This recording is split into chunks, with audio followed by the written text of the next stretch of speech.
Good morning students. ఈరోజు ఈ వీడియోలో 6th క్లాస్ ఫస్ట్ లాంగ్వేజ్లో 9th లెసన్ చీమల బారు అనే పాఠంలో ఉన్న సృజనాత్మకత ప్రశంస గురించి తెలుసుకుందాం.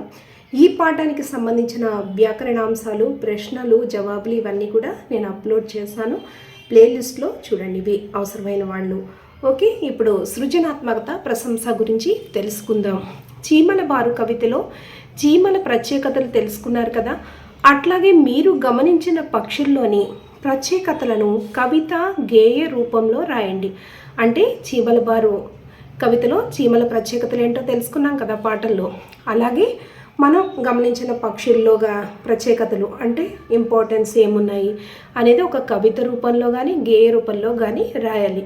ఇక్కడ కవిత అని హెడ్డింగ్ పెట్టుకోండి. ఇక్కడ జవాబుని రాసి ప్రకృతిలో ఎక్కడ చూసినా అందం ఉందోయ్, ఆనందం ఉందోయ్, ఎగిరే పక్షుల్లో ఐక్యత ఉందోయ్, ప్రతి పక్షిలో ఒక ప్రత్యేకత ఉందోయ్, కోకిల గానంలో మాధుర్యం ఉందోయ్, నెమలి నాట్యంలో ఆనందం ఉందోయ్, హంసలో పాలను నీళ్లను వేరు చేసే గుణముందోయ్, పావురం శాంతికి ప్రతీకోయ్, చిలుక ముద్దు పలుకులకు మూలమోయ్. ఇలాగా రాసుకోండి. అంటే ప్రకృతిలో ఎక్కడ చూసినా అందం ఉంది అంటే అందం ఉంది, ప్రకృతి అందంగా కనిపిస్తుంది కదా, నేచర్. అది ఆనందం ఉంది, అందం ఉంది, ఆనందం కూడా ఉంది. ఆ నేచర్ని చూసినప్పుడు మనం అందంగా ఉంది అనుకుంటాం, అలాగే ఆనందం, హ్యాపీనెస్ వస్తుంది కదా మనకి. ఎగిరే పక్షుల్లో ఐక్యత ఉంది, పక్షులన్నీ యూనిటీగా ఉంటాయి కదా, ఆ ఎగిరే పక్షుల్లో యూనిటీ ఉందని.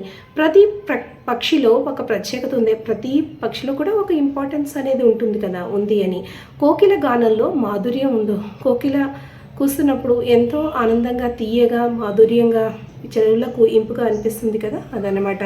నెమలి నాట్యంలో ఆనందం ఉంది, నెమలి నాట్యం చేసినప్పుడు పురివిప్పు మనకి ఎంతో ఆనందంగా అనిపిస్తుంది కదా, అది. హంసలో పాలను నీళ్లను వేరు చేసే గుణం ఉంది, హంసకి పాలను నీళ్లను సపరేట్ చేసే గుణం ఉంటుందని చెప్తారు, ఉందని.